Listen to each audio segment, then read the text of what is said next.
आता विभागीय आयुक्त मला भेटले होते पुणे ह्याला एअरपोर्टला. मला रिसीव्ह केल्यानंतर सीएम साहेब येत नाहीत, त्यांना रिसीव्ह करायला ते थांबले.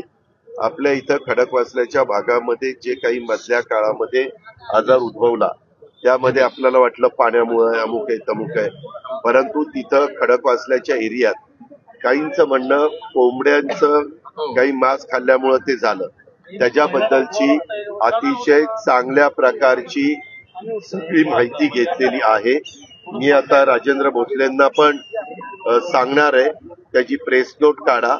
त्यामध्ये म्हणजे तिथल्या कोंबड्या किंवा काही त्याची विल्हेवाट लावण्याची गरज नाही. फक्त घेतल्यानंतर ते अन्न पूर्णपणे शिजून घेतलं पाहिजे. डॉक्टरांचंही म्हणणं असं आहे की कच्चं ते राहता कामा नये. कच्चं राहिल्यानंतर हे प्रश्न निर्माण होतात.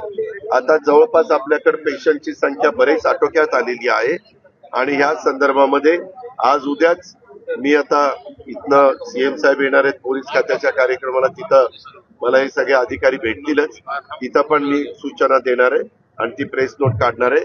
माझी पत्रकार मित्रांना इलेक्ट्रॉनिक प्रिंट मीडियाच्या आव्हान आहे, आग्रह आहे की त्यामध्ये आपल्या नागरिकांच्या मध्ये भीतीचं वातावरण होईल असं कृपा करून आपण बातम्या देऊ नका.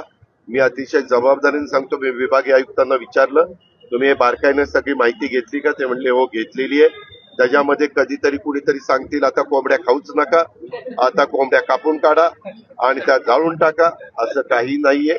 आता त्याच्याबद्दल राजेंद्रजींना पण माहिती असेल, बाकीच्याही अधिकाऱ्यांना माहिती असेल, तर त्याची विस्तृतपणे माहिती ही तुमच्या मार्फत आम्ही पुढे करणार.